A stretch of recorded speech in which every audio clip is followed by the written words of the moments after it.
Baik ya. Bismillahirrahmanirrahim. Assalamualaikum warahmatullahi wabarakatuh. Waalaikumsalam warahmatullahi wabarakatuh. Alhamdulillah, salatu wassalamu ala Rasulillah, Sayyidina Muhammad ibn Abdullah. Rekan-rekan sekalian yang saya hormati, sambil menunggu kawan-kawan yang lain join ke apa namanya, Zoom meeting kita. Pertama-tama saya mohon maaf karena tidak ke Banjarbaru hari ini. Ada pekerjaan terkait dengan laporan beban kerja dosen di aplikasi Sister yang harus saya selesaikan. Tadi barusan dan masih juga ini Bu Ketua chat untuk eh, menyelesaikan itu terkait dengan itu. Jadi saya tidak bisa ke Banjarbaru karena kalau saya ke Banjarbaru biasanya lama di jalan. Jadi saya tadi pagi minta izin ke Prodi untuk kemudian mengajar dari Banjarmasin secara daring seperti ini. Sekali lagi mohon maaf ya. Jadi mudah-mudahan kita bisa bertemu lagi di kondisi yang berikutnya untuk kembali meneruskan materi kita secara offline ya, secara luring. Baik, kita sapa dulu kawan-kawan. Saya tadi sudah melihat ada Yuda di sini, ada Iqbal, ada Santi di sini, ada Rizky juga. Kemudian Nur Rizky Almadani Hafizi. Gimana nih? Nur Rizky Almadani Hafizi. Halo, Almadani? Halo Pak. Jadi Muni yang mana sih orangnya? Baik, kita lanjut ya. Kalau Yuda saya ingat, si Rizky masih ingat. Kemudian di sini ada Aisyah, ada Nisa, Ridani masih ingat. Atau yang lain masih belum masuk ya. Baik, sambil jalan ya. Recording sudah tadi ya? Tata, recording, oke. Nanti saya tidak punya rekamannya. Kita lanjut dulu ya. Kita sebenarnya masih di bahasan sensor dan aktuator. Di pertemuan yang lalu kita sudah bahas tentang sensor. Aktuatornya yang ketinggalan. Karena memang waktunya tidak cukup. Terlalu panjang urusan pembahasan terkait dengan si aktuatornya. Jadi hari ini akan kita bahas terkait dengan aktuatornya dulu. Kalau pencet, saya pindah kamera dulu. Oh, kameranya pindah-pindah. Saya, kalau saya pindah lagi kameranya sini. Terpencet. Oh, ada backgroundnya ya. Nah, backgroundnya saya hilangkan dulu. Nah, itu tampilannya jadinya ini ya, di robotnya ini. Jadi saya punya lagi tampilan satunya nih, yang di handphone. Baik, ada satu, dua, tiga, empat kamera yang, tiga kamera di laptop, satu kamera di handphone ini. Tip ya. Baik, lihat nih. Kalau tadi saya tanpa background kurang lebih seperti ini ya. Dilihat. Kemudian ini mungkin ada yang kawan-kawan maksudnya apa nih? Karena saya berpindah-pindah kamera. Karena nanti kalau misalkan saya menunjukkan robotnya, saya akan berpindah kamera. Saya sekarang di studio di Banjarmasin. Nah, ini lagi. Jadi dulu backgroundnya ya, tidak hijau seperti itu. Nah, kita lanjut lagi ya. Kita masuk sekarang ke materi kita yang hari ini. Dia masuk si Ridani. Ridani ada, Yuda ada, Novia ya. Mana Aisyah, mana Novia?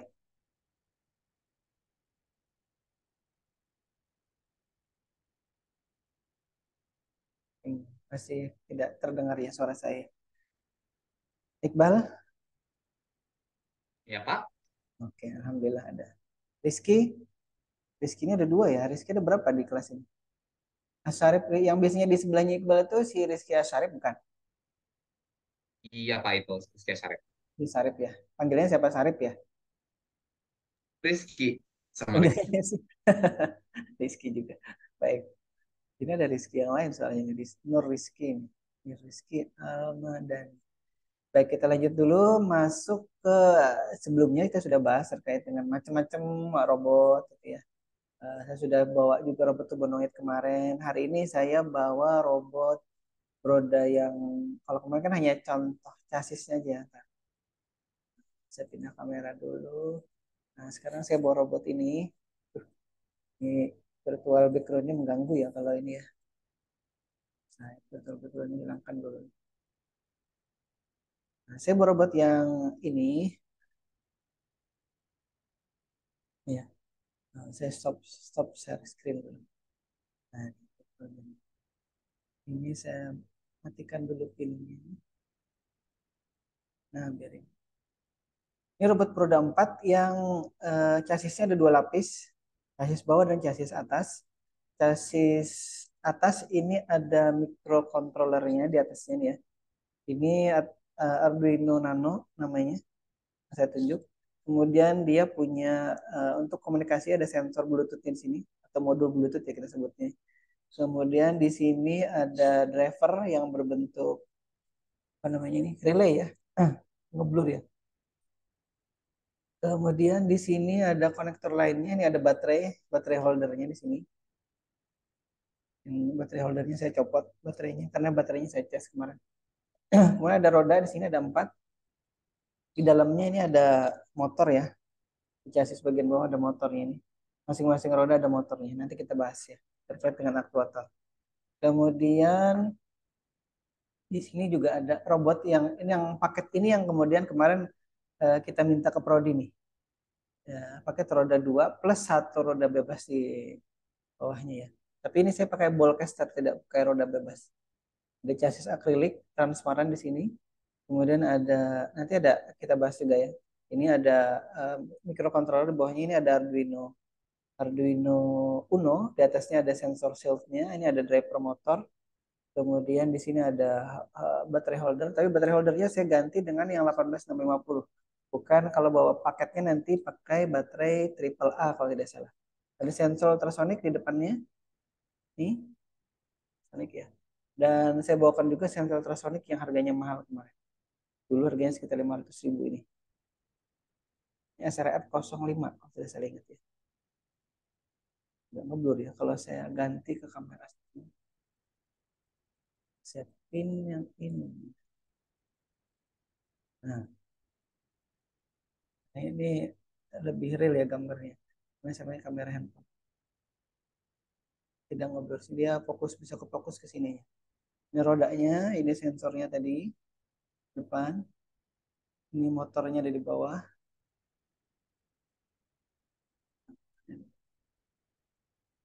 Motornya ada dua. Motor ada dua. Ada saklar juga di bawah sini. Nah, itu ya. Ini agak macam-macam barang-barang di sini. Ada akses point dan lain, tapi tidak kita gunakan. Saya masuk ini tadi dulu ya. Ke slide lagi. Kalau pertemuan itu sudah ya saya bawakan di pertemuan offline minggu lalu. Mungkin kalau misalkan kita bisa offline lagi nanti minggu depan saya bawakan lagi robot ini. Kawan-kawan bisa amati dan lihat. Dan syukur-syukur kalau misalkan paket robot Broda yang kita minta ke kampus itu disetujui. Kemarin sudah ada konfirmasi dari Pak Ruslan terkait dengan barang-barang yang kita minta dan apa namanya eh, mudah-mudahan dalam 1 atau 2 minggu itu sudah ada dan kita bisa rakit dan kita bisa program. Nanti bahasan kita cukup banyak nantinya di robot Broda dan juga manipulator. Dan keduanya bisa disetujui oleh kampus untuk dipraktekkan oleh mahasiswa ya. Baik, kita lanjut dulu. Saya masuk ke sama. Saya ini virtual background dulu ya, biar tidak kelihatan jelek. Baik. Nah, ini jenis robot yang kita pelajari di awal, kemudian terkait dengan komponen dasar dan itu khususnya controller sudah dibahas di pertemuan kedua dan sudah banyak dibahas di mata kuliah mikrocontroller. Kemudian di pertemuan kemarin yang ketiga kita bahas tentang sensor, apa-apa saja itu sensor, apa itu sensor, jenis-jenisnya seperti apa saja yang diukur. Jadi intinya sensor itu adalah perangkat yang kemudian mengukur besaran tertentu secara fisik dan juga secara elektrik ya.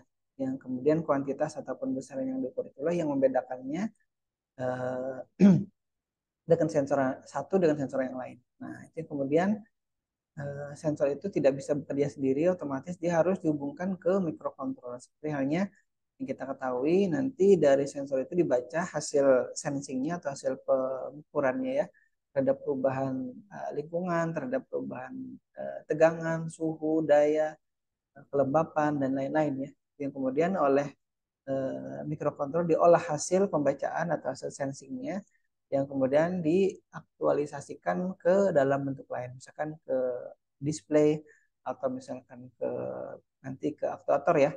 Kalau dalam ini konteksnya robot, nanti kita akan uh, apa istilahnya ya, tuangkan hasil konversi hasil sensing dari sensor tadi oleh mikrokontroller ke aktuator. Misalkan aktuatornya berupa motor, nanti yang terhubung ke roda, maka robotnya akan apa kalau misalkan itu robot ya.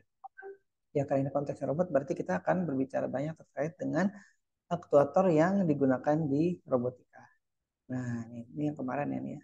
Kita masih bahas ini tadi di terkait dengan sensor. Ada sekian banyak sensor yang kemudian kita sudah bahas satu-satu pengertiannya dan contohnya.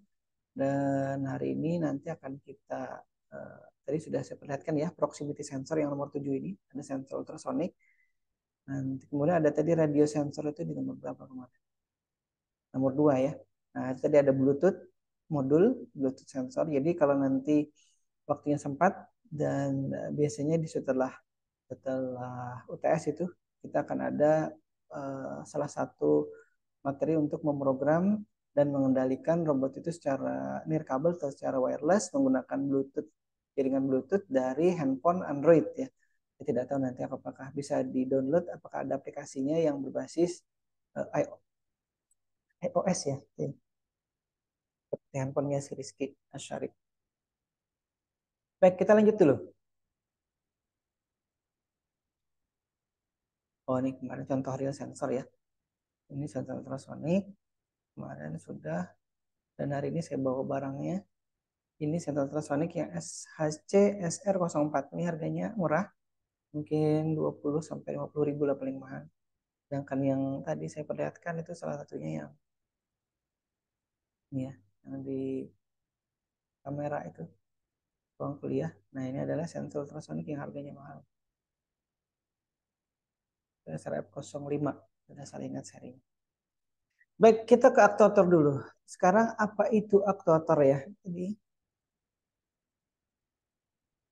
kalau bahasa kita sih perangkat yang mengaktualisasikan sesuatu gitu ya. Nah, sekarang kita lihat. Ini kalau dari Google, Google nih ya kalau tidak salah. Aktuator itu adalah sebuah perangkat yang menyebabkan sebuah mesin ataupun perangkat lainnya itu beroperasi. Nah, kalau misalkan itu sepeda motor, aktuatornya ada motor bensin ya, ada di sepeda motor itu. Kalau kemudian motor bensinnya untuk dia bisa berhidup gitu ya, atau bisa bergerak, itu perlu di starter, maka ada motor starternya di situ. Nah, motor starter itu yang kemudian kita sebut juga sebagai aktuator. Kemudian kalau misalkan di situ ada nanti apalagi ya, kalau di itu kan ada nanti kombi brake. Nah, itu ada motor, mungkin ada motornya yang kemudian juga ikut menggerakkan nggak tahu kalau motor.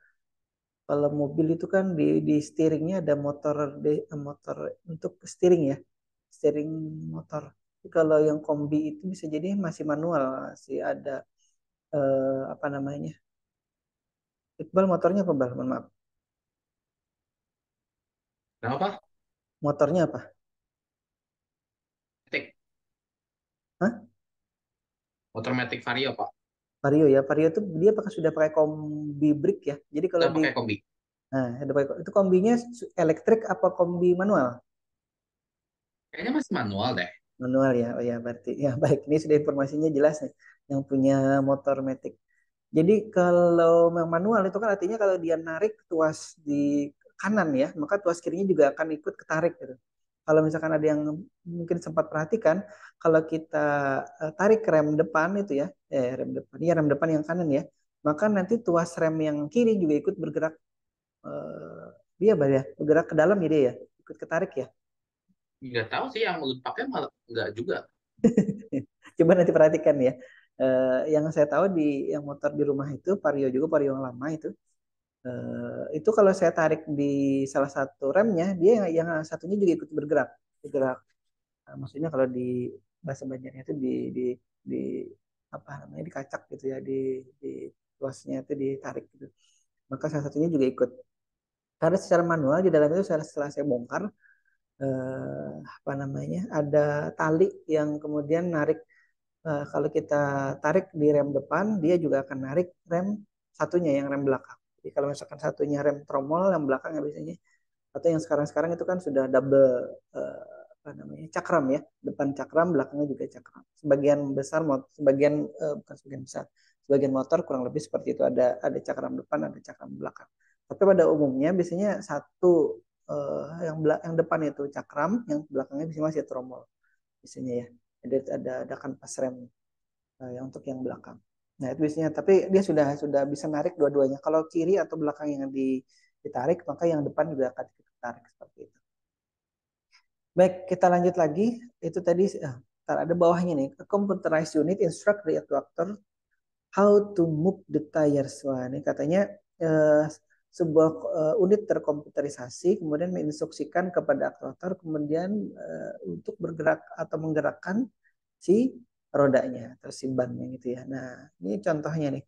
Maka di dalam hal ini nanti di konteks robotika ya, nanti si microcontroller kemudian memberikan perintah ke aktuator, tapi tidak bisa langsung ya. Biasanya ada driver, makanya tadi saya sebutkan ada driver motor yang kemudian nanti menghubungkan antara microcontroller ke motor. Jadi tidak bisa langsung aktuator yang berupa motor nantinya ya, berupa motor DC dari microcontroller langsung nggak bisa. Biasanya dia perlu perantara lagi ya, namanya driver. Ada driver yang nanti berupa chip, berupa IC, ada nanti berupa apa namanya solenoid misalkan, ada lagi nanti yang berupa relay. Nah, yang ada di saya sekarang atau di hari ini yang saya bawa driver motor yang berupa chip ya. Saya stop share screen dulu. Nah, ini sudah saya pin. Ini driver motor yang ini. Driver motor ini berupa chip, dia dual channel ya. Ada lagi ini driver motor yang berupa nih modul relay. Ini 4 channel nih. Nah, channel ada 4 relay di sini yang warna biru-biru ini. Dan kemudian untuk nanti dia bisa terhubung ke microcontroller lagi, dia perlu nanti optocoupler di sini. Wah, ada apa lagi sih? Nanti kita belajar lebih detail ya. Karena nanti kita akan program yang menggunakan chip atau IC, ada juga yang kita program yang menggunakan ini relay. Tapi yang ada di yang kita minta kemarin itu adalah yang menggunakan chip atau IC. Baik, saya kembali ke slide. Jadi intinya nanti si aktuator ini diperintahkan oleh mikrokontroller untuk kemudian menggerakkan. Kalau dia terhubung ke roda, maka akan menggerakkan roda. Kalau dia terhubung ke apa namanya, misalkan door lock-nya mobil, maka dia akan apa namanya, mengunci pintu mobil ataupun membuka kunci pintu mobil. Ya. Nanti ada kita akan bahas aktuator yang mengunci menutup pintu apa pengunci pintu mobil. Karena mobilnya nanti ada sendiri lagi kalau dibuka tutup menggunakan motor yang lain lagi ya jenisnya. Baik, kita lanjut. Nah, secara teoritis, aktuator ini adalah sebuah perangkat mekanik ataupun elektromekanik yang kemudian menyediakan proses pengontrolan atau bisa dikontrol. Kemudian kadang-kadang juga pergerakannya nih, saya terjemahkan bebas itu ya. Pergerakannya bisa jadi terbatas atau nanti posisinya juga kita bisa operasikan secara elektrik. Nah, nanti apa posisi yang dioperasikan secara elektrik? Ada nanti ya. Kemudian bisa juga secara manual. Manual itu maksudnya kita perintah misalkan kita posisikan belok kiri, belok kanan, ataupun maju, mundur, atau putar kanan, putar kiri gitu ya. Itu secara manual maksudnya. Ataupun nanti dia bisa juga beroperasi secara otonom ya. Nah, nanti sudah diprogram kalau nanti nabrak dia harus mundur. Sebelum nabrak harus mundur ya, jangan nabrak dulu. Nah, kemudian ada lagi dia juga bisa dioperasikan seperti apa ya? Kalau misalkan nanti hidrolik itu menggunakan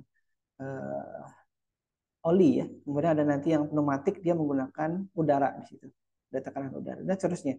Nah, kemudian pada umumnya si aktuator ini bergerak berdasarkan gerakan yang apa namanya ya, yang linear dan juga ataupun gerakan berputar.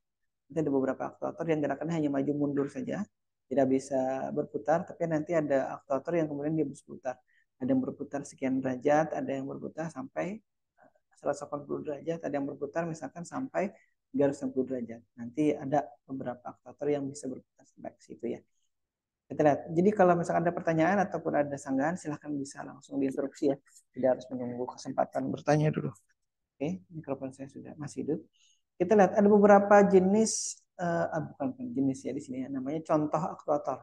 Nanti aktuator itu jenisnya yang tadi sudah disebutkan ya. Dia bisa bergerak secara apa namanya tadi, secara linear ataupun secara rotari. Nah itu dari jenis berdasarkan jenis ya, aktuator dibedakan berdasarkan jenis gerakan. Ada gerakan 360 derajat atau rotarinya itu hanya beberapa derajat, atau dari gerakan linear hanya maju mundur saja. Jadi kita lihat. Baik, kemudian contoh di sini yang pertama adalah motor DC ya, motor DC. Kalau motor AC itu kalau di ruangan kita kemarin itu ya, di air conditioner itu ada motor AC-nya, kemudian ada di kipas angin itu motor AC, ataupun pompa air di rumah yang atau pompa air di sumur itu ya, itu kan menggunakan AC. Nah sekarang yang kita bahas adalah motor DC yang menggunakan motor DC, motor yang kemudian menggunakan arus atau tegangan DC. Tegangan DC ini bisa dari baterai, bisa dari apa namanya aki, ataupun bisa nanti dari solar panel ya. Nah itu yang kemudian nanti akan menggerakkan motor DC yang kita gunakan di robot ini. Nah kemudian secara prinsip kerja dari si motor DC ini mungkin kawan-kawan sudah belajar ini ya, sudah belajar uh, fisika dulu ya. Mungkin kalau yang dari IPA, sekarang supaya saya tunjuk dulu ya. Intinya motor itu ya, mungkin kalau ini motor DC ya. Motor DC ini kemudian di dalamnya sini ya, ini motor DC, DC ya. Di dalamnya itu kalau kita uraikan dia punya magnet tetap yang pertama. Magnet tetap itu punya kutub yang berbeda ya, utara dan selatan. Tidak tidak nanti kalau dua-duanya kutub selatan nanti dia tidak akan bergerak. Kalau atau dua-duanya kutub utara juga tidak akan bergerak. Jadi satu-satunya adalah kutub utara dan salah satunya lagi yang satunya lagi adalah kutub selatan. Nah, kemudian di dalamnya itu ada lilitan biasanya nih, lilitannya. Tapi lilitannya tidak dibuat secara banyak sini, lilitannya hanya satu ini aja. Sebenarnya nanti ada berlapis-lapis lilitan gitu ya.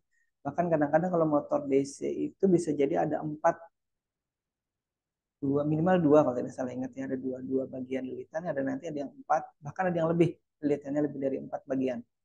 Nah kita anggap misalkan ada dua bagian di sini ya, dua bagian lilitan yang kemudian di sini terhubung di sini kalau bahasa ininya brushnya ya, di brushnya. Brush ini ada karbon di sini yang kemudian terhubung ke kutub tegangan sumber tegangan baterai. Ya, nah ini yang kemudian nih brush ini ada karbonnya, ini yang berputar yang terhubung ke sini ya misalnya ya. Jadi bagian sini, bagian separohnya ini yang saya border ini ya. Ini misalkan terhubung ke, anggap saja ini tegangan positif, yang sebagian lagi sini ya. Ini terhubung ke sumber tegangan baterai yang negatif. Nah, itu yang kemudian kalau misalkan gini, kita kita buat perumpamaan pertama ya.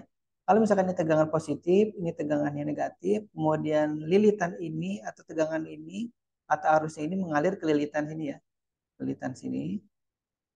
Nah, ini masuk lagi ke yang negatif di sini. Maka misalkan ya, pada saat dia diberi tegangan, kumparan ini atau lilitan dari kawat tembaga ini kemudian menjadi magnet dan salah satunya adalah berkutub di sini utara, kemudian biasanya kan gitu ya, dia biasanya membentuk kutubnya dua, satunya utara, satunya selatan. Nah, kutub utara sini kalau dia tadi terhubung ke tegangan positif sini ya, di sini terhubung ke tegangan negatif, di sini menjadi magnet yang berkutub selatan, di sini menjadi magnet yang berkutub utara di sini, dan kutub utara ini bertemu dengan kutub utara magnet tetap di sini, dan kutub selatan juga bertemu dengan ya magnet tetap yang kutubnya selatan juga. Nah, karena dia bertemu dengan kutub yang sama, otomatis dia akan terjadi penolakan ya. Nah, karena terjadi penolakan di masing-masing kutub sini, maka nanti ada gerakan itu terjadi penolakan sehingga dia seolah-olah berputar atau berpindah tempat. Akan berpindah ke sini ya. Yang tadinya di sini adalah kutub apa namanya utara ya, ketemu dengan kutub utara, maka dia akan balik ke sini atau berpindah posisi ketemu dengan kutub selatan. Nah, karena dia ketemu dengan kutub selatan, otomatis dia akan saling tarik menarik ya, itu dia salah satunya. Kemudian pada saat dia sesaat tarik menarik, tapi pada saat yang lain ini kan sudah berpindah nih. Tadi kan dia ada bagian brush sebelah sini atau bagian ini ya. Tadi dapat tegangan positif karena dia berputar, dia beralih ke posisi mendapatkan tegangan yang negatif di sini. Ya, negatif di sini. Nah, otomatis pada saat dia di sini tadi kan kalau di sini dapat tegangan positif, di sini dapat tegangan negatif, kemudian di sini dapat tegangan negatif ya karena dia berputar, baliknya lagi di sini dia mendapat tegangan positif, maka kemudian posisi apa namanya dari si magnet yang ditimbulkan dari kumparan ini pun akan berubah jadinya ya. Sini. Di sini menjadi kemudian menjadi selatan lagi kutub selatannya karena kan tadi kalau dia di sini positif, di sini negatif, di sini tadi menjadi kutub utara.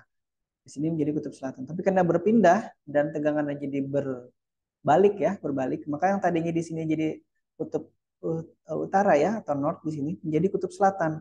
Nah, karena dia jadi kutub selatan dan di sini jadi kutub utara ya, karena tegangannya tadi berbolak-balik ya, bolak-balik dibalik ya polaritasnya, maka lilitan yang kemudian menjadi magnet dengan kutub selatan di sini juga akan akhirnya tertolak dengan magnet yang ada di sini yang juga berkutub selatan. Sama di sini juga, tadinya dia di sini kutub utara, berkutub selatan kemudian menjadi kutub utara karena dibalik polaritas dari tegangan motornya, maka dia akan juga tertolak. Nah, gerakan tertolak, tertolak, tertolak inilah yang kemudian menjadi gerakan berputar seolah-olah ya di motor ini dan kemudian mengakibatkan tuas atau rotor ini jadinya berputar seolah-olah. Nah, semakin eh, besar tegangannya atau semakin juga tinggi arusnya, maka akan semakin kencang putarannya atau semakin besar penolakan oleh magnet yang ada di dalam sini.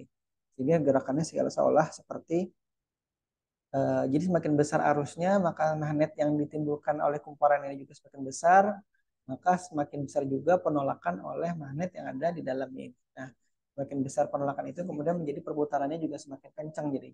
Tapi memang ada batasnya dia ya. Kalau misalkan motor Tamiya itu tegangannya kan 2 biji baterai AA yang 1,5 volt ya. Kalau misalkan kita hitung 1,5 dikali 2 sama dengan 3 volt. Jadi kalau misalkan tegangan 3 voltnya itu kita motor dengan tegangan maksimal 3 volt itu kita beri tegangan di atas itu, biasanya dia berputar kencang sesaat, tapi habis itu kebakar. Karena apa? Karena dia punya tegangan maksimal operasional dari motor DC-nya. Nah, itu dia. Bisa dipahami ya Iqbal dan kawan-kawan ya. Ya, Pak, Iqbal, bisa. alhamdulillah. Jadi kalau Iqbal bisa, saya kira yang lain juga harusnya bisa. Nah, ada Yuda, ada Ridani, ada Aisyah, ada Anissa ya. Bisa. Baik, ada Yogi juga ya di sini ya. Yogi, masuk ke? Halo? Oh, belum ya. Jadi kita tunggu ya. Ada 15 orang di sini. Karena saya menggunakan 2 akun. Baik, kita lanjut dulu. Itu cara kerja dasar dari motor DC yang kemudian kalau dia tadi diberi tegangan, maka kumparan di dalamnya menjadi magnet yang kalau kutub-kutub magnetnya itu bertemu dengan magnet tetap yang ada di dalam motornya, maka itu akan terjadi penolakan. Penolakannya itu membuat dia bergerak atau menjauh sehingga seolah-olah berputar.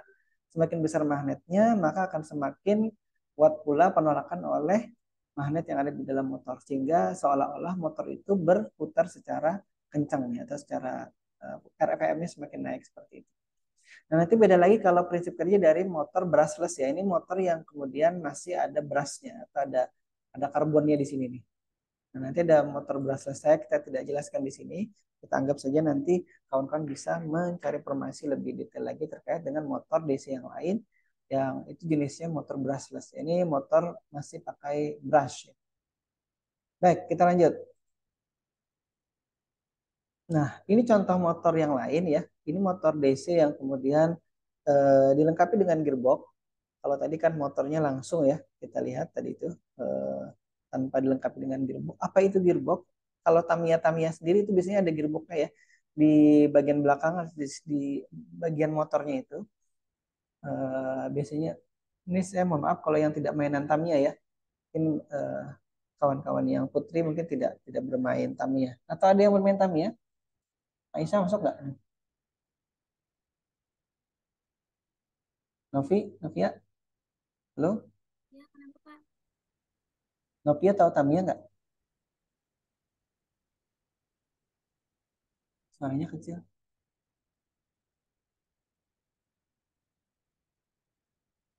Novia, kemudian siapa lagi?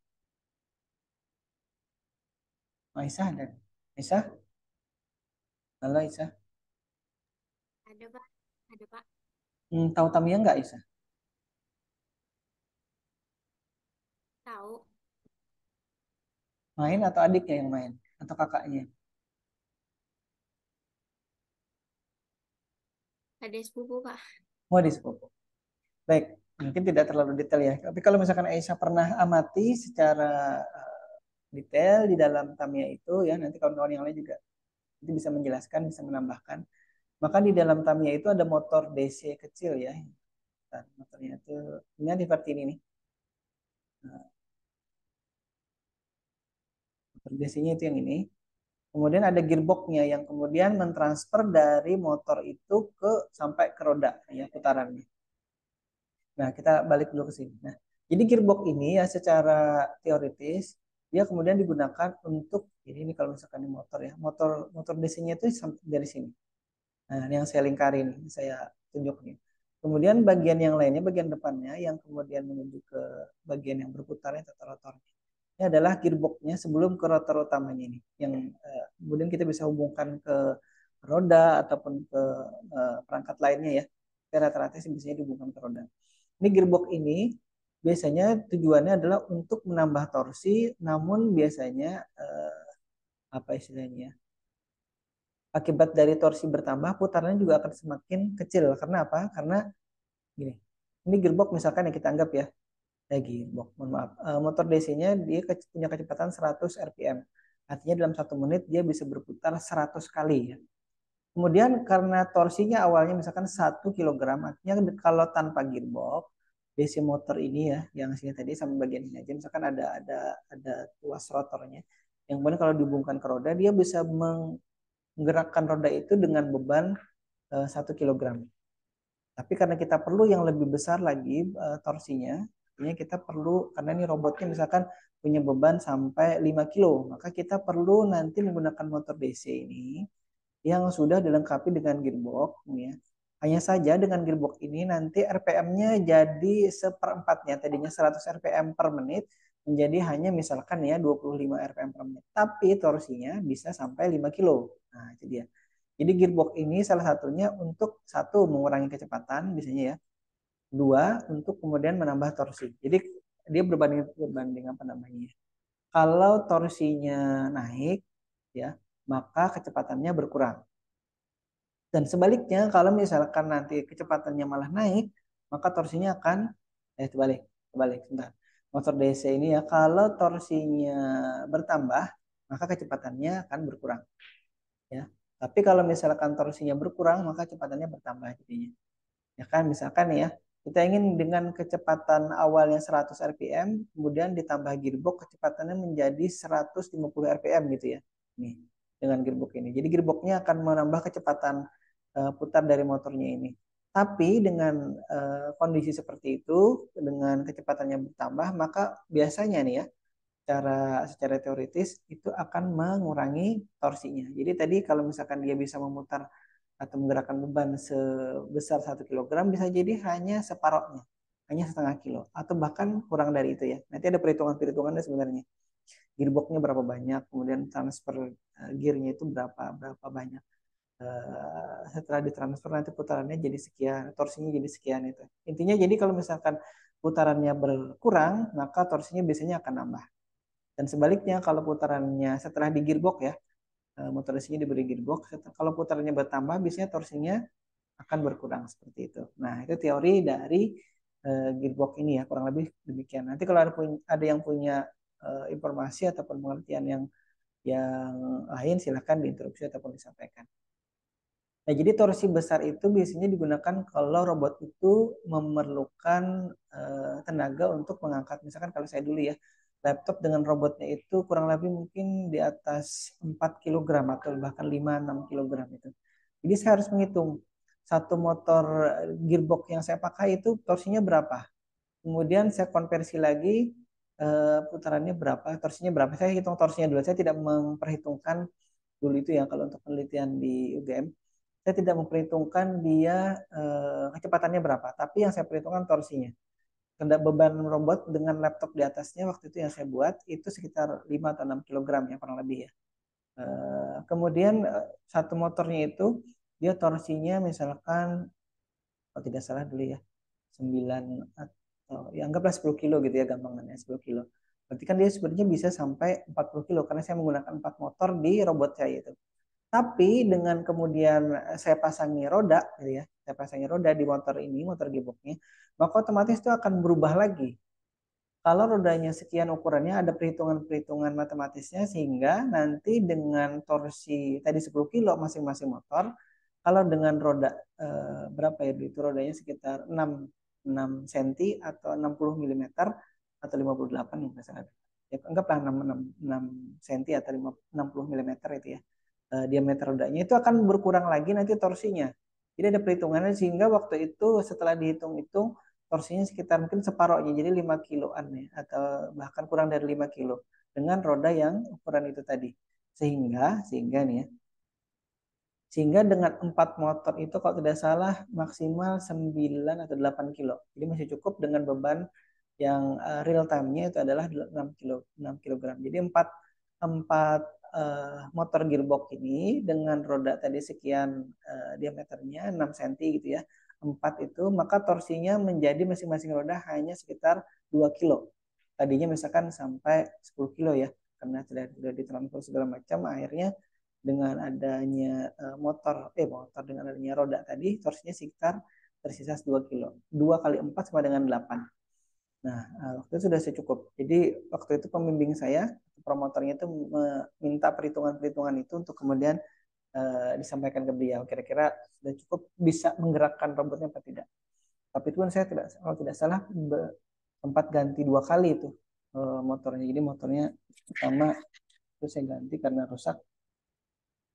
Walaupun secara teoritis tadi ya dia bisa menggerakkan beban yang kalau di total dengan 4 motornya itu 8 kilo ternyata juga setelah dicoba berkali-kali ya saya tidak hanya coba 1-2 kali bisa puluhan kali itu saya menyobanya.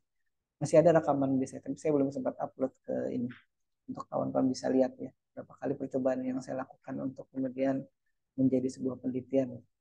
Jadi robot itu jalan sekali, jalan lagi sekali, amati catat, amati catat, amati catat, dan kemudian nanti dianalisis itu ya, apa yang kemudian kurang, apa yang menjadi perhatian di proses percobaan di masing-masing skenario nya. Nah, saya dulu buatnya dengan holonomic drive system ya. Apa itu nanti kita bahas di pertemuan-pertemuan berikutnya lagi. Ada nanti ya.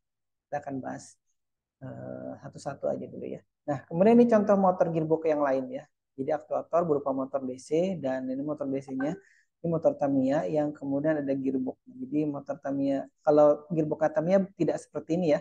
Ini motor yang kemudian tadi saya gunakan atau kita gunakan nanti di robot kita yang ini. Ya, ini ada motornya di bawahnya. Ya, di bawahnya ada gearboxnya. Kemudian ini ada rodanya. Ya, ini gambarnya yang kemudian kita gunakan. Jadi motor ini sebenarnya motor DC 6 volt ya kalau tidak salah. Kalau si motornya si Tamiya itu 3 volt. Karena dia hanya menggunakan baterai 2 kali 1,5 volt. Kalau yang ini baterai 6 volt. Tapi nanti kita pakai baterai yang 3,7 volt dikali 2, berarti sekitar 7,4. Tapi karena nanti kita menggunakan driver motor yang bisa diprogram untuk kecepatan motornya, jadi kita nanti tidak maksimalkan. Atau nanti kalau dimaksimalkan, ini masih sanggup sampai 7 sekian volt itu ya. Saya coba selama ini sih dengan tegangan 7,4 volt itu ininya masih bisa tidak rusak. Kalau misalkan dia mengalami kelebihan tegangan yang cukup signifikan, biasanya dia motornya bisa rusak. Tapi ini kalau secara spesifik di yang jual itu 6 volt, tapi saya pakai baterai 7,4 masih jalan. Hanya saja pada saat nanti keluar dari ini ya, dari driver itu bisa jadi tegangannya tidak sampai 7,4 karena juga tegangan 7,4 itu kan dipakai untuk microcontrol dan lain-lain. Baik, ini adalah motor Tamiya tadi ya, gearbox. Saya menyebut motor Tamiya karena untuk gampang mengingatkan saja. Sebenarnya kalau motor Tamiya tadi sekali lagi dia tegangannya hanya 3 volt maksimal. Tapi kalau ini di spesifikasinya dia sampai 6 volt. Nah, kalau misalkan dibandingkan ukurannya ini ya dengan rodanya itu kurang lebih seperti ini. Ya mungkin separuh atau sepertiga dari rodanya. Kalau dipasang kurang lebih gini ya. Kalau dipasang ke rodanya atau dihubungkan ke roda, motor yang tadi itu seperti ini artinya penampakannya. Tadi sudah juga saya perlihatkan kalau di pasang di robot ya. Baik, ada pertanyaan dulu terkait dengan motor DC. Silahkan kalau ada. Sebelum saya lanjut ke motor servo ini. Baik, kalau tidak ada kita masuk ke motor servo ya. Motor servo itu apa? Saya minta tolong siapa ya? Ada yang mau? Ridani dan Ridani. Halo Ridani. Atau Yuda? Halo Yuda. Iya, Pak. Halo, Pak. Nah, sekarang kuliahnya pakai laptop atau pakai handphone? Pakai laptop, Pak. Berarti handphonenya nganggur kan? Saya minta tolong nih. Tolong dicarikan di Google ataupun di ChatGPT Iya, Pak. apa pengertian motor servo ini. Karena mungkin saya tidak sempat mencari pengertiannya di sini. Nah, coba minta tolong dicarikan sambil menunggu ya, sambil menunggu Yuda mencarikan ini. Baik, di dalam motor servo ini sebenarnya atau motor servo ini terdiri dari nanti ada di pengertiannya Yuda ya. Dia punya motor DC sendiri di dalamnya, kemudian dia punya gearbox, kemudian lagi dia punya sensor posisi. Nah, ini waktu kita kemarin berbicara tentang sensor, sensor posisi ini tidak saya contohkan secara real. Artinya sensor posisinya itu saya bilang gini, yang paling gampang sensor posisi itu adalah GPS saja ya, itu ya. Sebenarnya itu kalau di aplikasi di luar sana ya. Tapi kalau di aplikasi di yang spesifik di dalam robotika itu di dalam motor servo ini ada namanya sensor posisi. Nanti kita lihat ya. Sensor posisi itu gunanya untuk apa? Saya minta tolong. Yuda sudah ketemu? Sudah, Pak. Minta tolong dibacakan. Apa itu motor servo? Motor servo merupakan perangkat elektromekanis yang dibuat memakai sistem kontrol jenis loop tertutup Hmm? untuk menjadi penggerak dalam sebuah rangkaian. Hmm? Nantinya akan menciptakan torsi serta kecepatan berdasarkan arus listrik beserta tegangan yang diberikan kepadanya. Ada yang lebih ringkas itu. Itu panjang ya. uh, ada nggak yang membahas tentang komponen di dalamnya apa gitu motor servo itu?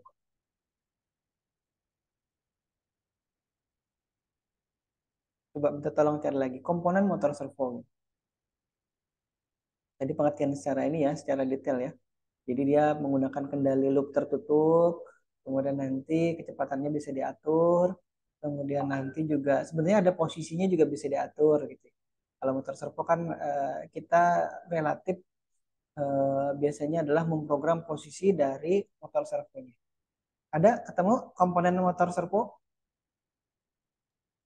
Ini ada apa ini, Pak? Tapi ini motor servo adalah jenis motor listrik yang Hmm? dirancang untuk menggerakkan atau mengendalikan suatu mekanisme dengan presisi tinggi. Posisi tinggi. Oke, baik. Oke, berarti belum ketemu yang ada pengertiannya. Kita akan bahas. Iya, Pak. Baik, terima kasih, Mas Yuda. Iya, Jadi Pak. di motor servo ini sekali lagi saya sebutkan ya, dia punya motor DC di dalamnya. Jadi kalau tadi kita berbicara aktuator itu salah satu contohnya adalah motor DC, maka di dalam motor servo juga ada motor DC-nya. Motornya terpisah nanti ya. Maksudnya nanti ada motor servo di dalam motor servo ini ada motor DC-nya sendiri ya kalau kita lihat di sini. Kemudian dia punya gear atau gearbox-nya. Kemudian dia punya sensor posisi di sini di berupa potensiometer. Kemudian sekali lagi dia punya kontrol. Tadi kan sudah disebutkan oleh Yuda, dia merupakan komponen yang mempunyai sistem kendali tertutup ya. Jadi sistem kendalinya itu tidak di apa istilahnya ya untuk komposisi. Nanti dia dapat perintah sebenarnya dari luar, dari microcontroller dari luar. Kemudian dari situ, dari luar itu yang kemudian oleh microcontrol di dalamnya sini diterjemahkan dalam bentuk posisi dari si motor, bukan motor sini dari sini nanti posisi dari tuasnya ini ada yang warna apa? Saya tunjuk dulu. Ini tuas warna hitam ini. Nah ini yang kemudian nanti posisinya ya. Umumnya nih ya motor motor servo itu bisa ada motor servo yang kemudian bisa menggerakkan tuasnya ini 180 derajat. Ya, ini. Jadi dari posisi 0 kemudian ke posisi 180 derajat. Ada yang 170 derajat. Bahkan kalau yang lain lagi juga ada yang bisa sampai 360 derajat. Jadi setelah dia posisi 0, kemudian posisi 1, 2, 3 sampai 10, 20, 100, 180, kemudian sampai 270, 300, 360, balik lagi ke 0. Nah, 360 itu 0 ya. 359 kemudian ke 0 lagi. Nah, itu dia bisa berputar. Nah, itu yang kemarin yang saya perlihatkan di servonya robot humanoid. Nanti kan kita lihat ya servo yang di robot humanoid itu yang jenisnya apa kemarin. Kemarin kan si Rizky Sarip itu sempat ngecek, oh harganya sekian, pantasan harganya sampai 18 juta. Ya kalau sekarang kayaknya lebih mahal lagi. Saya tadi sempat lihat pagi harga motor servonya itu sekitar 700-an ribu lebih. Ribu lebih. Jadi kalau secara keseluruhan paket untuk robot humanoid itu bisa lebih dari 18 juta, bisa sampai 19 atau 20 juta. Sekarang ya posisi harga sekarang. Karena dia ngikuti harga dolar. Baik, kita kembali ke motor servo ini ya. Ini motor servo. Di dalamnya kalau kita bongkarnya tadi motor servo yang ini ya. Nah, kebetulan ini warnanya biru, tapi yang di slide berikutnya ini servonya warnanya hitam ya. Nah, kalau nanti kalau dibongkar seperti ini, kemudian saya punya motor servo yang sudah rusak dan kemudian kita bisa bongkar dan lihat isinya ya. Nah, mudah-mudahan nanti sempat saya bawakan. Kalaupun tidak ya, gambar ini sudah mewakili bahwa di dalamnya ada motor DC. Motor DC ini otomatis kan dia bisa berputar 360 derajat ya. Tapi dengan adanya sensor posisi di sini, nanti gearbox yang ada di sini ya, yang mendapat transferan putaran dari motor DC ini kemudian dibatasi nanti. Karena nanti dia akan membaca tuas ini ya. Tuas ini mau diposisikan di posisi 0 derajat, di posisi 1 sampai misalkan kalau yang ini ya, yang contoh yang di slide ini adalah ini yang posisinya maksimal 180 derajat kalau tidak salah ingat ya. Kemudian ini sensor posisi ada potensiometer di sini yang kemudian memberikan nilai resistansinya dan nilai resistansi itu dibaca oleh mikrokontrol yang sini. Nah, jadi misalkan gini. Misalkan dia dapat perintah untuk kemudian berada pada posisi 0 derajat ya, pada posisi 0 derajat. Oke, sekarang si mikrokontrol akan membaca posisi dari sini. Dari si potensiometer. Potensiometer ini terhubung ke tuas ini ya. Nah, anggap saja ini posisinya sekarang 0 derajat ya, posisi ini 0 derajat. Pada saat posisinya sudah terbaca 0 derajat, maka perintah untuk menggerakkan atau memosisikan situasi ini dari mikrokontroler ke mikrokontroler yang ada di dalam servo ini ke posisi 0 derajat tadi ya, itu tidak akan di bahasa ininya sih, bukan tidak digubris. Oh, dia sudah lapor. Oh, sudah loh, sudah 0 derajat nih posisinya gitu loh. Artinya kalau di bahasa manusia kan ya. Karena apa? Karena di si mikrokontroler ini sudah membaca posisi berdasarkan data tensiometer ya, situasi ini berada di posisi yang 0 derajat. Tapi misalkan pada suatu saat dia ternyata berada pada posisi 90 derajat misalkan ya, ini bergerak ke sini nih. Ya, jadi kan 90 derajat nih jadi ini. Nah, 90 derajat. Dan tadi dia dapat perintah dari mikrokontroler di luar dari motor servo ini ke 0 derajat, maka dia akan memerintahkan mikrokontroler ini ya, memerintahkan motor DC ini ada jalurnya motor DC yang ini untuk berputar misalkan berlawanan jarum jam. Ya, berlawanan jarum jam. Maka situasi ini juga akan berputar nih kan, dari transferan putaran berlawanan jarum jam dia akan berputar. Tadi posisinya kan gini, 90 derajat ya. Dia akan berputar ke sini nih. Akan kembali lagi ke posisi tadi 0 derajatnya.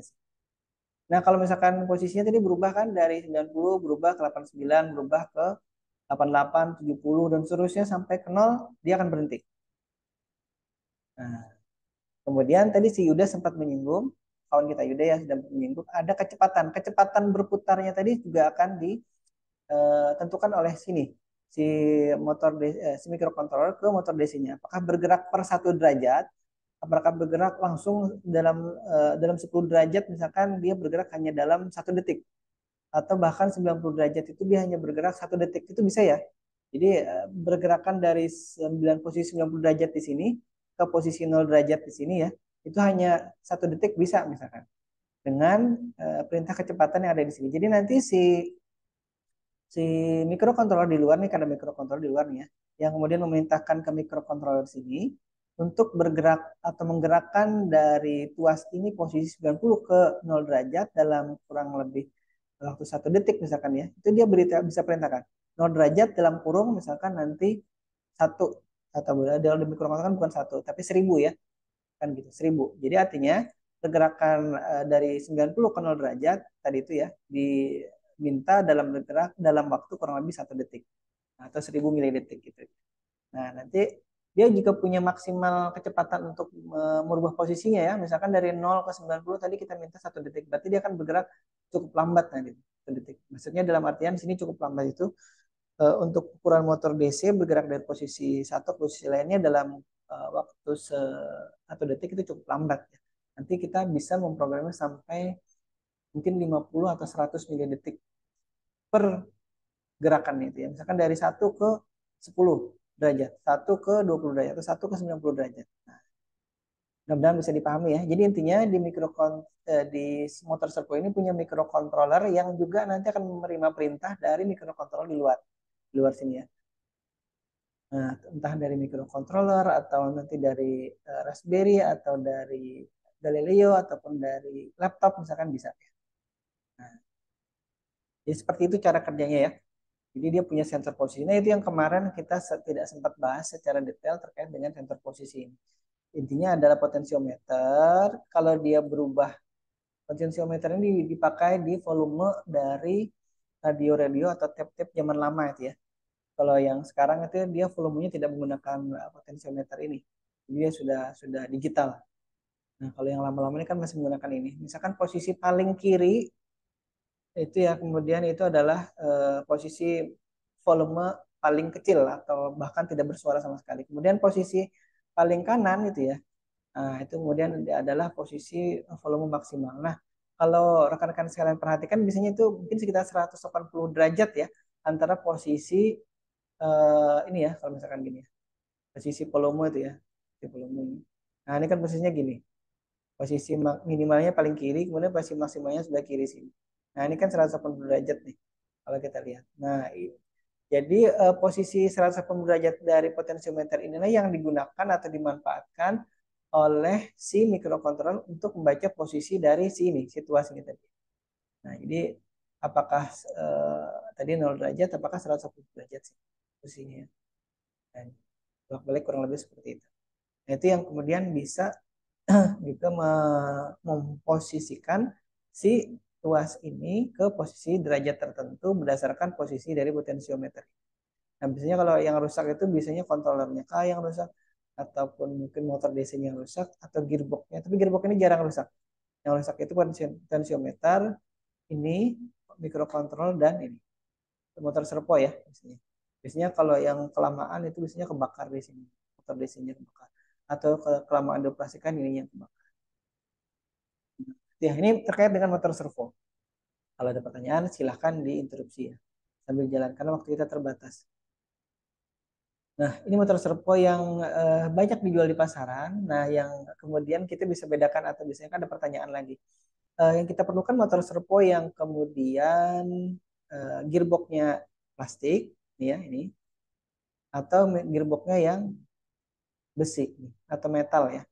Nah, kalau yang plastik biasanya depannya itu SG ini, tapi kita tidak bisa pastikan dari ini ya, dari serinya kadang-kadang.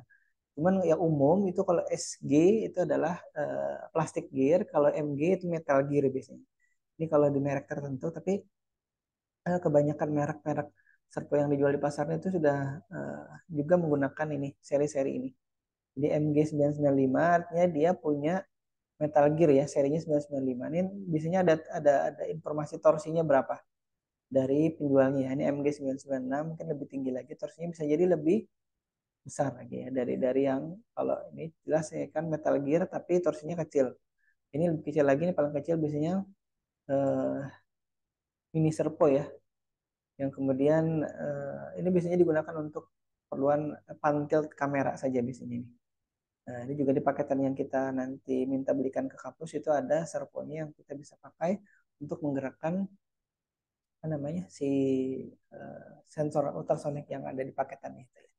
Nah, jadi ini yang membedakan antara metal gear dengan plastik gear. Jadi kalau plastik gear itu biasanya cepat aus ya kalau dia berputar, sering berputar atau sering bergerak. Tapi kalau yang metal gear relatif lebih awet ininya umurnya daripada yang menggunakan plastik gear. Itu tergantung sih, kadang-kadang metal gear juga bisa jadi ya umurnya lebih lebih cepat rusak ya. Nah, jadi ini motor servo yang umum digunakan di dunia robotika ya. Kemudian ada lagi motor servo, kita juga menyinggung motor servo yang lain ya.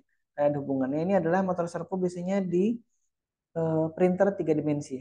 Ada yang pernah lihat? Tidak pernah lihat motornya, printer 3 dimensi, printer 3D? Belum, Pak. Belum ya? Nanti Belum lihat. dilihat ya. Jadi biasanya dia Iya. punya 3 aksis, 3 Iya, Pak. aksis gitu. Oke. 3 aksis. Jadi dia ada 3 motor servo yang kemudian bahkan tidak hanya motor servo, biasanya ada motor apa sih namanya? Saya lupa satunya itu motornya. Nah, ini salah satunya motor servo yang ini sebenarnya 360 derajat ini perputarannya kadang-kadang. Tapi kalau motor tadi ya untuk si apa namanya si robot itu biasanya yang 180 derajat. 360. Ini di motor mesin cetak atau printer 3 dimensi ataupun mesin CNC biasanya.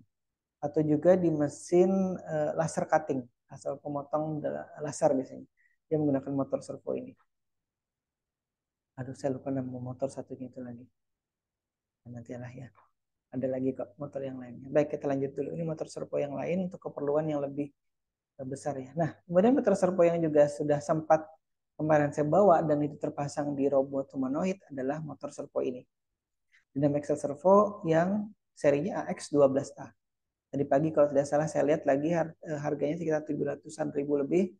Jadi ya kalau misalkan kemarin ada 18 servo ini maka kurang lebih sekian lah harga dari robot itu dengan kemudian ada bracket motornya, ada kontrolernya, ada baterainya, ada kameranya dan sensor-sensor lain.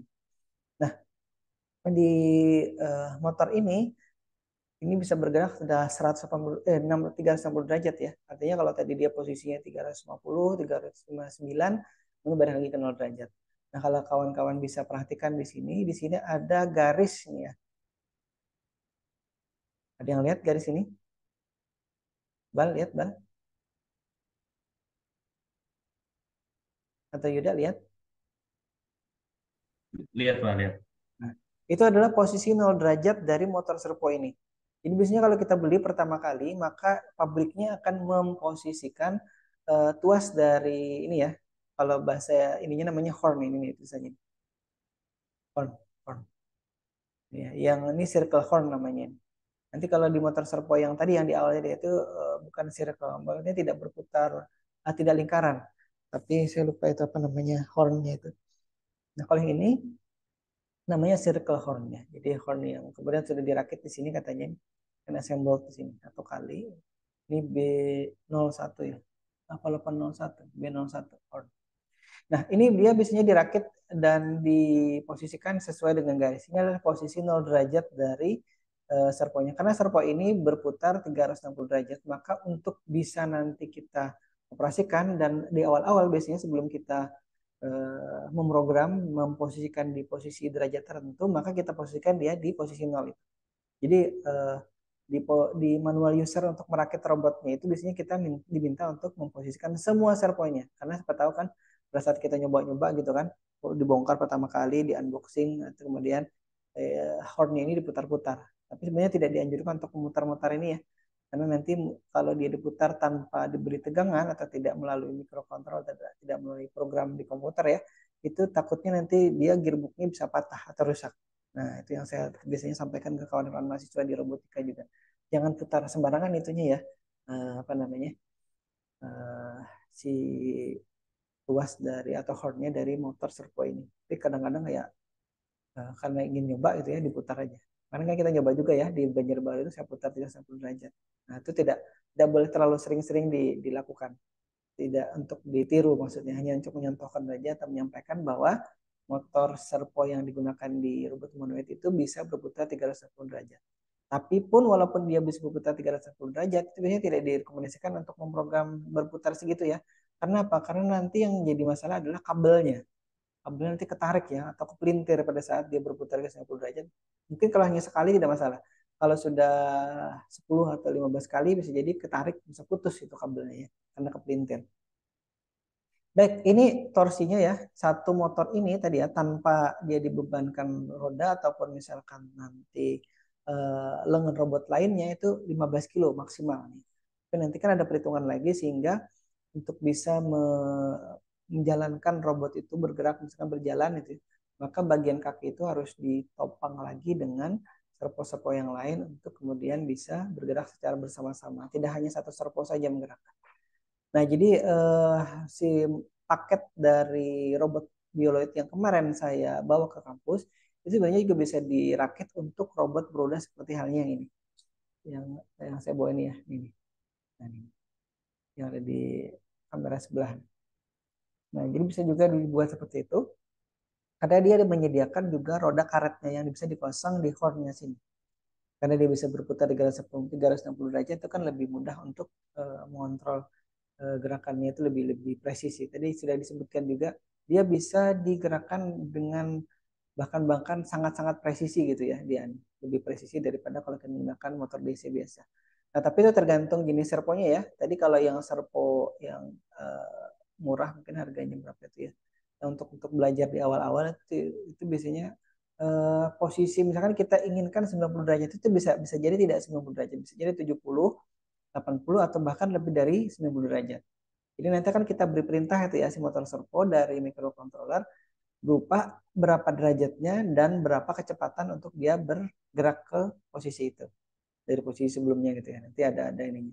Nah, kalau tidak salah motor servo untuk robot berkaki di tim Silik Banjarbaru itu diperintah kalau tidak salah per servonya itu sekitar 50 atau 100 milidetik delaynya ya, delay pergerakannya itu.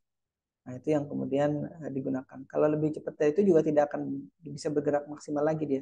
Bahkan bisa kacau nantinya gerakannya kalau terlalu cepat ininya ya, delay ataupun jeda waktu di masing-masing servonya itu.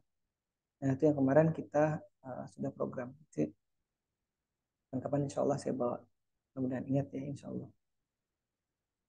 Nah, itu tadi motor servo ya. Ini sekarang jam 12.06. Nah, biasanya juhurnya 10 menit lagi kayaknya juhur. Kita lanjut dulu ya. Saya mohon maaf nanti kalau juhur ya. Ada aktuator yang berupa hidrolik nih ya. Hidrolik ini gampangnya sih dipakai di misalnya di ekskavator ya, motor atau mobil ekskavator. Itu kurang lebih seperti ini. Dia intinya adalah seperti sebenarnya aktuator yang hanya bisa memberikan posisi tuasnya itu ya. Alhamdulillah. Maju mundur itu aja, linear, dia tidak bisa bergerak berputar ataupun rotari tadi, dia hanya maju mundur posisinya, maju mundur. Tapi kalau yang si ini ya, hidrolik itu biasanya posisi maju mundurnya itu bisa misalkan dia maju mundurnya maksimal anggap saja 10 cm gitu ya. Maka kalau dengan hidrolik ini dia kita bisa dorong hanya misalkan 1 cm, 2 cm, 3 cm perlahan gitu ya. 3 cm sampai maksimal 10 cm. Nah, begitu juga kalau mundurnya. Makanya ekskavator itu kan bisa bisa halus ya gerakannya ya. Dari misalkan dia mengeruk pasir atau tanah atau mengeruk yang lain ya, batu bara misalkan, dia kan bisa bergerak perlahan gitu. Gerakan piston silinder hidroliknya ini bisa bisa per sentimeter gerakannya perlahan gitu sehingga gerakan untuk mengeruknya itu bisa halus ini, tidak langsung apa namanya gerakannya kasar gitu. Ini kalau kasar kita kan gerakannya bisa jadi nanti malah tumpah ininya tanah ataupun batu bara yang dikeruk. Nah, untuk si silinder hidrolik ini ya, ini biasanya dioperasikan tadi sekali lagi menggunakan tekanan oli. Jadi oli yang kemudian dipompa oleh kompresor ke dalam silindernya ini yang kemudian mendorong tuas silindernya entah dia nanti mendorong untuk maju ataupun mendorong untuk balik ke posisi awalnya. Nah, jadi ada dua bagian misalnya pompa ya, pompa apa namanya si olinya itu dari kompresornya itu diarahkan untuk dia posisi mengeluarkan tuas silinder hidroliknya ataupun untuk mendorong masuk tuas silinder hidrolik itu dia. Jadi ini yang biasanya digunakan di mobil milik ekskavator itu ya. Jadi kalau misalkan kawan-kawan ingin melihat mobil ekskavator tapi real time tapi mainan itu juga ada. Itu misalnya di mana banyak kalau dijual di pasaran itu yang harganya mahal biasanya kalau yang istilahnya miniatur dari mobil ekskavator yang asli itu sekian skalanya misalkan 1:50 atau 1:100 gitu ya jadi atau bahkan yang lebih kecil misalkan 1:20 gitu itu kan besar tuh ada ekskavator mainan yang saya lihat itu dijual itu ya yang bisa dinaiki oleh si orang yang punya gitu. Jadi dia cukup kuat untuk untuk membawa beban mungkin di atas 50 kilo itu ya.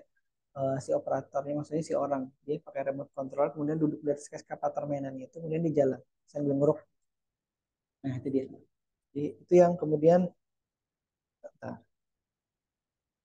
yang digunakan ya sebagai aktuator, tapi jarang yang menggunakan aktuator hidrolik ini di robotika ya. Tapi nanti yang banyak digunakan di robotika itu adalah yang jenis pneumatik nih, di bawahnya nomor 4 ini ya. Nah, kita lihat apa itu pneumatik. Saya minta tolong lagi ke Yuda ataupun Iqbal. Yuda aja ya, Yuda aja. Ya, minta tolong lagi dicarikan Iya, Pak. di chat GPT ataupun di Google apa itu pneumatik dan cara kerjanya seperti apa. Baik, sambil menunggu ya. Ini ada gambarnya. Nah, pneumatik ini tulisannya ya.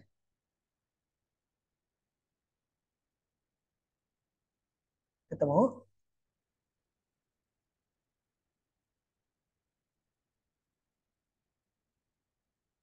Sambil kita tunggu ya.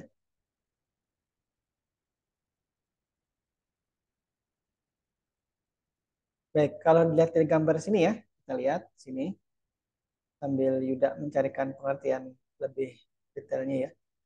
Di sini ada reservoir atau istilahnya kompresor ya di sini.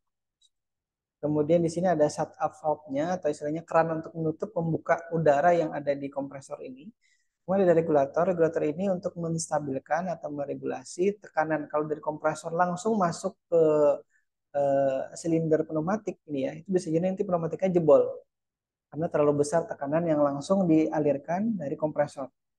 Kalau misalkan kita menggunakan regulator, maka akan dikurangi dulu. Misalkan kalau tekanan kompresornya 10 bar atau 10 PSI misalkan ya, itu akan dikurangi menjadi satu aja. Jadi semuanya nanti yang masuk ke silinder pneumatik itu hanya satu satu bar saja ya, satu bar, satu Pascal misalkan. Saya tidak ingat itu namanya, satu PSI gitu ya satuannya. Sudah ketemu Yuda? Sudah, Pak. Baik, minta tolong dibacakan lagi tentang pneumatik ya. Silakan. Ya, jadi sistem yang menggunakan tenaga yang disimpan dalam bentuk udara yang dimanfaatkan untuk menghasilkan suatu kerja. Hmm. Terus cara kerja dari sistem pneumatik memanfaatkan udara bertekanan dari kompresor yang kemudian didistribusikan ke sistem yang ada sehingga kapasitas sistem terpenuhi. Baik, terima kasih. Baik. Jadi Ya, Pak. tadi disebutkan ya, ini ada kompresornya. Kemudian kompresor itu mengalirkan udara nih, ada selangnya, selang plastik di sini ya, ada selang karet. Kemudian di sini kalau yang ini agak lengkap ya. Di sini dia punya valve, jadi shut up valve-nya atau di kalau di kompresor di pinggir-pinggir jalan itu kan ada kerannya biasanya keran udaranya. Nah, kemudian kalau di kompresor di jalannya itu tidak punya regulator nih biasanya, tapi dia punya indikator tekanan dari si ininya, si udara yang ada di tabung kompresornya ini. Nah, kalau sini kan ini sebenarnya intinya kalau tegangan itu ya kalau regulator tegangan di listrik ya itu misalkan listriknya dari 12 volt diregulasi atau diturunkan menjadi 5 volt saja. Jadi kalau misalkan nanti tegangannya naik dari 12 ke 20 misalkan dia masih bisa tetap menstabilkan tegangan. Kalau ini konteksnya adalah angin ya, tekanan angin, tekanan udara. Jadi kalau misalkan di sini ada tadi 10 bar atau 10 PSI misalkan, nah, satuan tekanannya itu kalau masuk sini tinggal satu. Artinya nanti yang masuk ke sininya, ke linear aktuator si pneumatiknya tekan satu saja. Nanti kita biasanya ngukur dulu ya.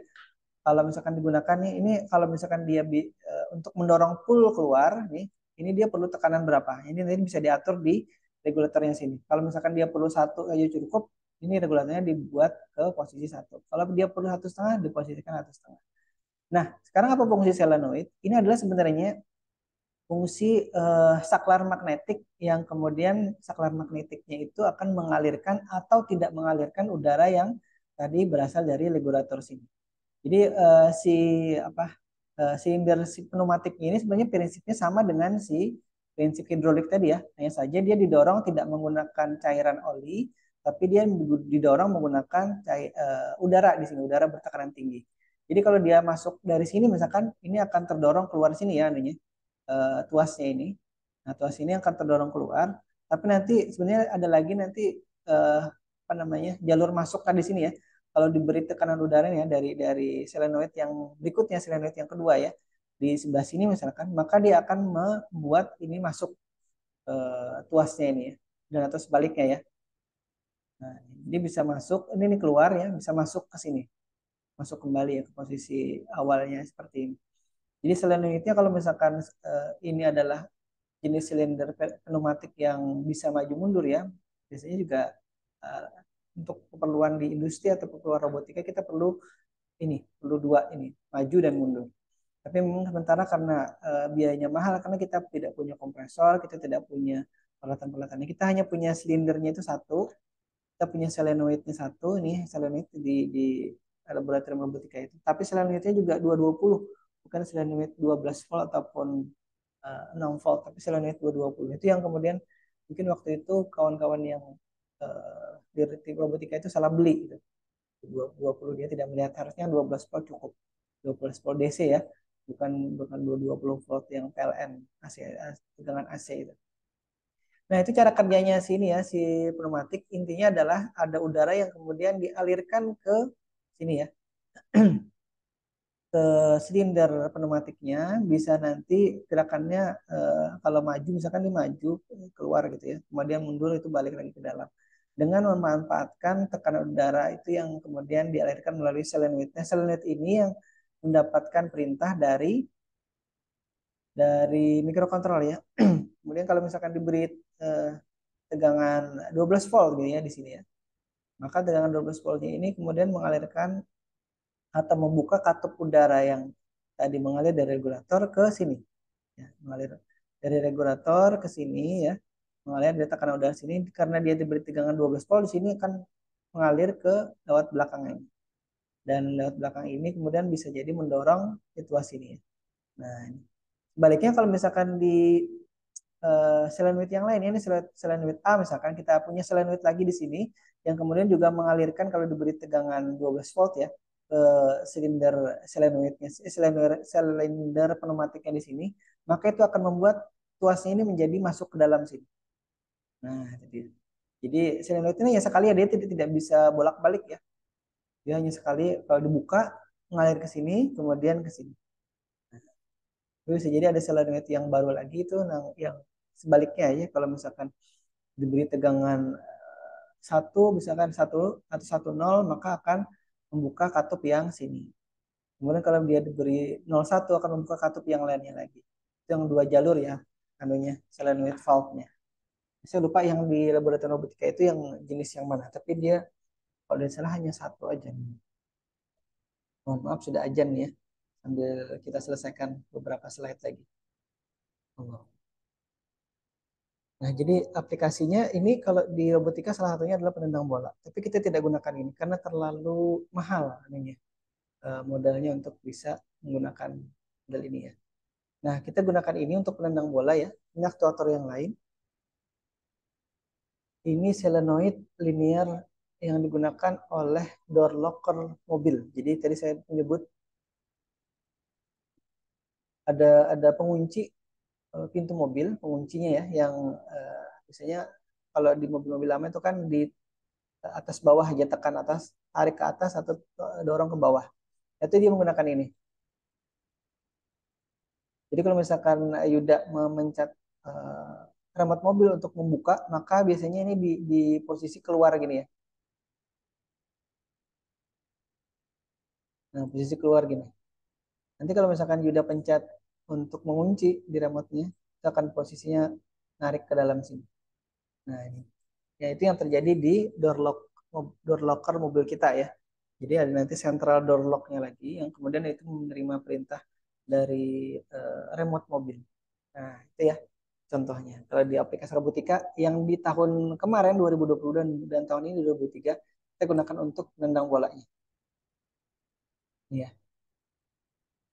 Baik, saya lanjut lagi. Oke. Kemudian kita lihat dulu. Alhamdulillah. Jadi yang kita kemarin pesan itu adalah kurang lebih seperti ini ya paketannya. Lah, sambil jalan ini, ya, sambil dilihat ada ada bagian-bagian yang ada di paket robot ini.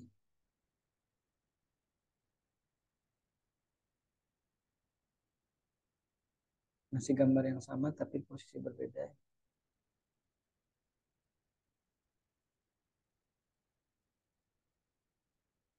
Sambil nunggu orang ajan ya di kampus, dekat seberang kampus. Ada.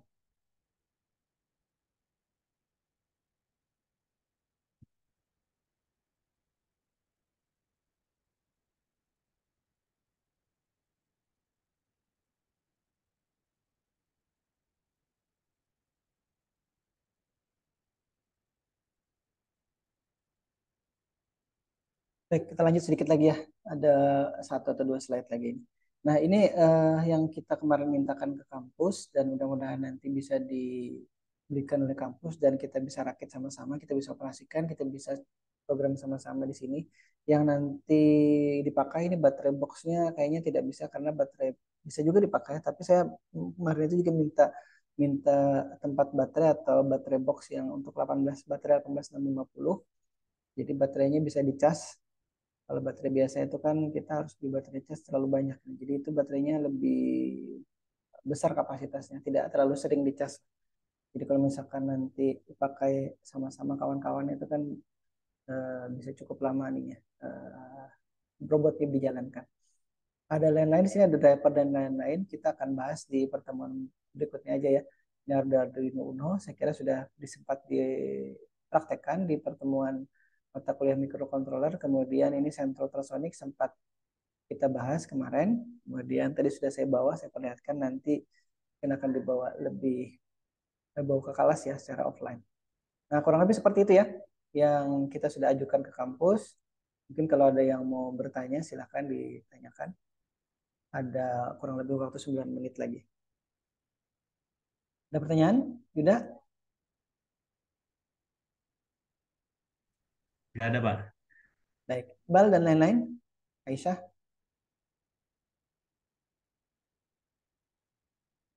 Nah, kalau tidak ada saya cukupkan dulu ya. Oke, terima kasih. Saya cukupkan dulu karena waktunya sudah zuhur. Kawan-kawan harus sholat zuhur, kan ada yang mau istirahat dan akan berganti ke mata kuliah yang lain jam 1. Saya cukupkan dulu untuk materi hari ini, akan kita lanjutkan lagi di pertemuan berikutnya. Mudah-mudahan sehat walafiat, panjang umur dan tidak kurang apapun dan tidak ada yang menghalangi. Seperti tadi saya harus ternyata mengerjakan rekapitulasi pelaporan kinerja dosen-dosen SIMIK Banjarbaru. Di aplikasi ada sekian banyak dosen, itu ada 40-an dosen yang harus saya rekap hasil kinerjanya yang dilaporkan ke ketua. Baik, saya kira itu dulu. Terima kasih. Mohon maaf kalau ada salah-salah kata ataupun belibet pada saat menjelaskan materinya ataupun apa yang ada di slide. Saya akhiri dengan ucapan wabillahi taufiq wal hidayah. Assalamualaikum warahmatullahi wabarakatuh. Waalaikumsalam. Waalaikumsalam warahmatullahi Terima kasih, Pak. wabarakatuh. Terima kasih, Pak. Sama-sama.